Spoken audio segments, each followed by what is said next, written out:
Professor André está comigo aqui de novo, mais uma vez um encontro bacana. Alô, os meus amigos que estão aí se preparando para os vestibulares, Enems e concursos públicos. Chegou a hora de pegar o caderninho, fazer as suas anotações. Aliás, professor, na última participação, encontrei com um jovem na rua, estava com uniforme de escola, agora eu não lembro qual é a escola, mas estava com uniforme de escola. Ele falou, cara, eu não consegui entender aquele negócio lá, de eu ter que programar meu cérebro, não posso dormir antes de fazer o resumo.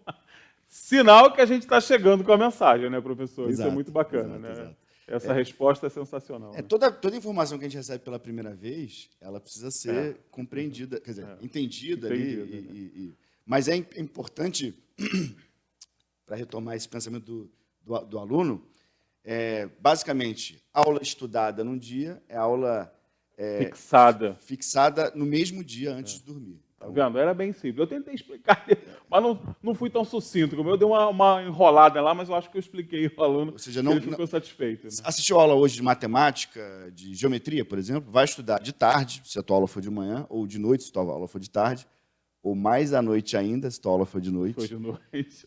Antes no caso de dormir, de madrugada. No caso dele, aquele conteúdo que você viu na sala de aula, isso, fazendo exercício, enfim, é basicamente isso. É basicamente isso. Mas esse comentário, né, desse aluno que me parou na rua para fazer esse comentário, ele tem ali, né, meio que implícito no seu comportamento, um outro problema muito sério, que é esse estresse que o aluno está envolvido, né, professor? Hoje é uma cobrança demasiada, é uma autocobrança demasiada, né, porque os alunos se cobram muito resultados.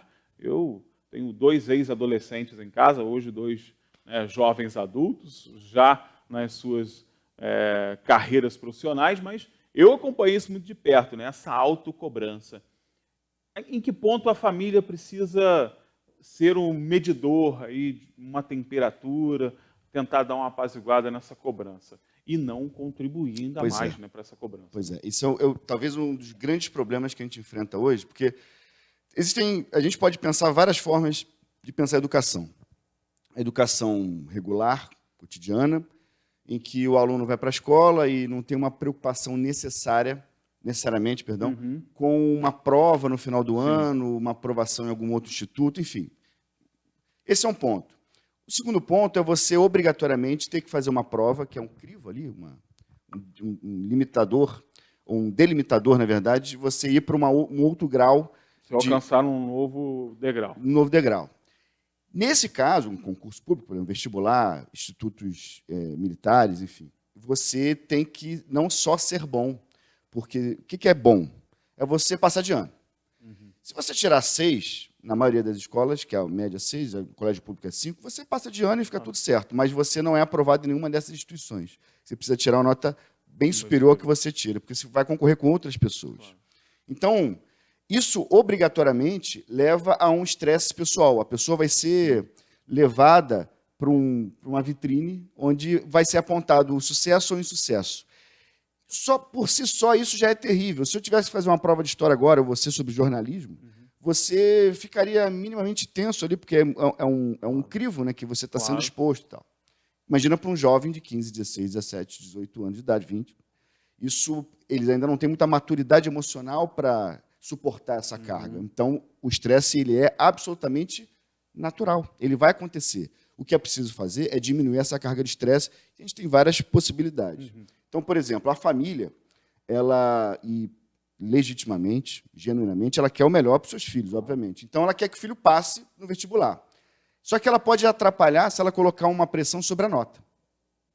Você tem que tirar 800, um exemplo, se for turma da medicina. 780, 790 para a medicina. Então, no Enem, você tem que tirar a nota 780 se você não tirar.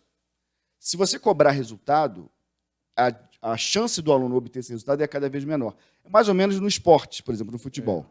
Uma coisa é você ir lá no jogo e fazer 2 gols. Outra coisa é você ter que fazer 2 gols. O gol fica menor, o goleiro fica maior, a bola fica mais pesada, porque a pressão para ter que fazer. Incentivo é uma coisa, pressão é outra. Então, o incentivo, perfeito. O incentivo ele tem que ser no esforço do aluno e não no produto final, que é a nota. Porque se o aluno se esforçar ao longo de todo o processo de aprendizagem dele, a nota é uma consequência. E aí, pegando um pensamento do Parreira nos anos 90, que foi super crucificado, na época que ele era treinador da seleção, o gol é um detalhe. A aprovação é um detalhe, porque tem todo um... No caso da seleção de 90 foi um detalhe que faltou, né? Mas tudo bem. Então, assim, o gol é um detalhe, tal como a aprovação, embora seja a meta, né, o objetivo final, ele é um detalhe porque ele é composto de série de elementos que você, construindo isso ao longo de um período, você chega à aprovação. Mas você não pode cobrar nota. E tem colégio, por exemplo, que cobra nota. Aluno daqui tem que tirar X no vestibular. Não é assim que funciona. Você tem que cobrar empenho, cobrar horas de estudo, e aí você alcança o resultado. Porque o estresse, ele não é só um problema psicológico, ele é um problema, inclusive, no processo de aprendizagem. Como é que funciona a coisa do estresse? O nosso cérebro funciona a partir de químicas, né? Então, por exemplo, só para o pessoal de casa entender mais ou menos como é que funciona. Pessoas com depressão, em alguns casos, têm déficit de vitamina D, por exemplo. Então, uma vitamina faltando, a pessoa entra em depressão. Ou seja, é uma causa química e não psicológica. Não foi um trauma, não foi... Não. Então, por exemplo, os habitantes do norte do Canadá, do norte da Europa, que faz muito menos sol do que aqui, fazem como? Se não tem, e a vitamina D, você produz ela, você incentiva a produção dela a partir do contato com o sol. Então, você toma uma cápsula de vitamina D, artificial. Então, o cérebro ele reage, nós reagimos a partir de certos elementos, certas substâncias químicas, perdão, que a gente produz. O estresse é a mesma coisa. Tem uma substância dessa chamada cortisol, que ela é criada justamente para a gente suportar o estresse. Isso é importante. Só que se você ficar muito tempo estressado, o cortisol ele é importante porque ele faz você resistir ao estresse, mas ele tem dois problemas aí. Primeiro, ele inibe o teu sistema imunológico. Então, geralmente, quando você passa por um processo de estresse muito longo, quando você acaba, você estoura uma ferida na boca, fica na cama com gripe, porque o teu sistema imunológico está baixinho. E um outro problema, e aí tem a ver com o processo de aprendizagem, como é que funciona a produção de memória? A gente já falou outras vezes. Nós temos os neurônios, e os neurônios eles recebem informação de um outro neurônio e transmitem para um outro. Né? Então, o corpo de um neurônio é mais ou menos isso aqui. Né? Ele recebe onde está minha mão e transmite onde está meu cotovelo. Pois bem, esses dedinhos aqui chamam-se dendritos. O cortisol ele inibe a produção de dendritos. Então, a capacidade de um neurônio de receber informação é menor no processo de estresse. Então, quando você essa substância, ela gosta de ficar no hipocampo. O hipocampo é a região responsável pela produção de memória de curto prazo. E aí, por isso que você, quando está estressado, fala, onde eu botei minha chave, que eu não estou lembrando? Onde eu botei não sei o que. E quanto mais estressado, menos você consegue se lembrar. E aí, exatamente. Então, você não consegue produzir aquela memória de curto prazo. E a não produzir a memória de curto prazo, a de longo prazo, então, nem se fala. Então, é fundamental no processo de aprendizagem, na sala de aula, depois estudando sozinho, que você diminua ao máximo possível o teu nível de estresse. Então, na hora da prova, obviamente que vai ter um estresse. E ele é importante para te deixar focado.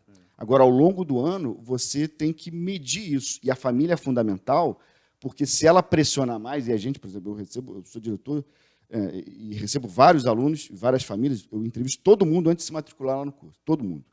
E algumas famílias, elas têm essa perspectiva, não, vou pressionar porque tem que passar, esse ano tem que passar. Se fizer isso, vai colocar uma carga de estresse a mais que o aluno não precisa, porque ele já está hiperestimulado. E para o aluno também, né, professor, não é que você tenha que virar um monge tibetano também, né? Ninguém espera isso. Como o professor falou, o estresse ele é absolutamente normal. Agora, ele precisa ser trabalhado, identificado, controlado e, se possível, né, usado ao seu benefício, né? Porque aquele estressezinho, aquela adrenalina também pode te ajudar, né, a ter aí um motivador maior, mas sempre lembrando que motivação é diferente de pressão. Né? Pressão. E a família precisa estar antenada, que muitas vezes vai partir do discernimento da família, né, essa identificação também, né, professor? Exato. Porque senão, se deixar tudo nas costas do estudante... A preparação para esse tipo de prova, de processo, ela é família, instituição de ensino, né, se ele estiver estudando numa instituição de ensino, e o próprio aluno. Então, esses três têm que estar minimamente dialogando, falando a mesma língua, com o mesmo objetivo. Claro que o objetivo é sempre o mesmo, mas tem que falar a mesma língua, porque senão cada um vai para um lado. Então, assim,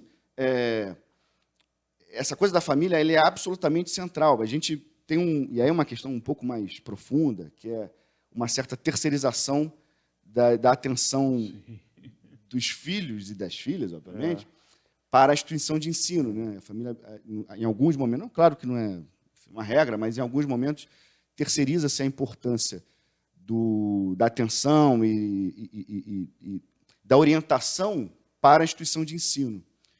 Por uma série de motivos, inclusive o próprio pai, ele não tem conhecimento sobre o processo de ensino, porque para ele não precisou, então é isso que funciona. Então é importante essas três frentes dialogarem. Assim, existem várias formas, várias pedagogias que trabalham, ou tem colégio, inclusive, tem um colégio em Goiânia, em Brasília, que o lema dele é sim, com estresse. No stress, aquela camiseta. Com estresse. Sim, com estresse.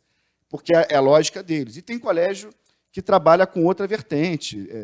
Agora, uma vertente construtivista, que não está muito focado nessa coisa do conteudismo, e elas são igualmente válidas. Sim. O ponto que a gente precisa refletir, e aí eu vou fazer um parênteses muito interessante. Eu, na faculdade, meu professor de História da Arte, a História da Arte era um tempo depois de algumas disciplinas de pedagogia que a gente tinha. E a gente saía da aula de pedagogia extremamente encantado com aquele mundo novo, das várias inteligências, aquela coisa toda. E a gente chegava na aula ainda batendo papo, e ele interagia um pouco. É um senhor já. E aí ele adorava cortar nosso barato. Ele falava o seguinte: ok, tudo muito bom, tudo muito bonito, mas quais são os melhores resultados nos vestibulares? Escolas tradicionais, conteudistas e tal. Claro. E a gente ficava ali naquele momento de balde de água fria. Jogava um balde de água fria. E hoje, eu fazendo essa reflexão, já devido à minha atividade profissional,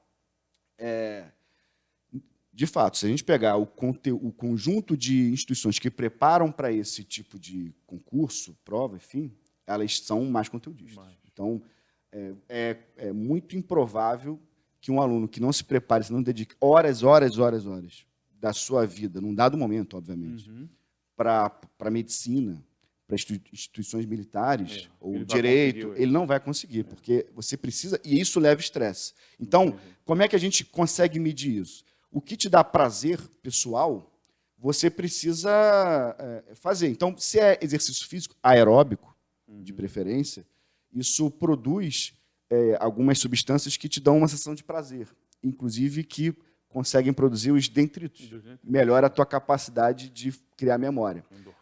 Mas eu tenho um problema na coluna, porque está uma epidemia também nesse sentido.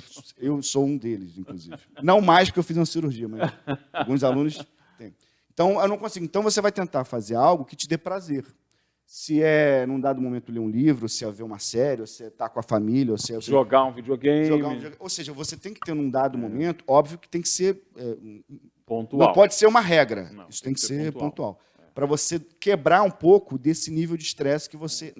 Além do estresse, você tem um desgaste emocional, um desgaste físico, isso vai contribuir. Então, você precisa medir o tempo todo. E, sobretudo, dormir. Tem muitos alunos, devido a essa coisa da ansiedade, que assim, provavelmente todas as instituições devem coibir isso, e isso é importante que se fale isso. Mas alguns alunos que são mais rebeldes e mais apressados querem dormir pouco, ver a noite estudando. E aí, isso não é nada... Para um concurso que você vai fazer daqui a 8, 9 meses, inclusive é contraproducente. Você vai perder qualidade porque você está fazendo isso. Você vai chegar lá debilitado. Exatamente. Que não é isso que a gente está falando. As respostas orgânicas elas vão acontecendo a todo momento. Né? Inclusive, sem dormir, você não forma a tua memória e você acaba esquecendo o troço em pouco tempo. Né? E se você esqueceu alguma coisa da entrevista, não se preocupe. Dá para rever, não tem problema, rever com caderninho, né?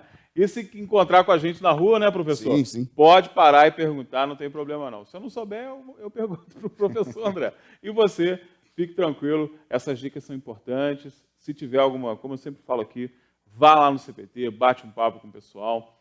Todo esse nosso bate-papo aqui, você vai ter acesso pessoalmente, vai conversar com o pessoal lá, vai ter essas orientações também. Então, identificou alguns desses sinais de estresse aí na tua casa.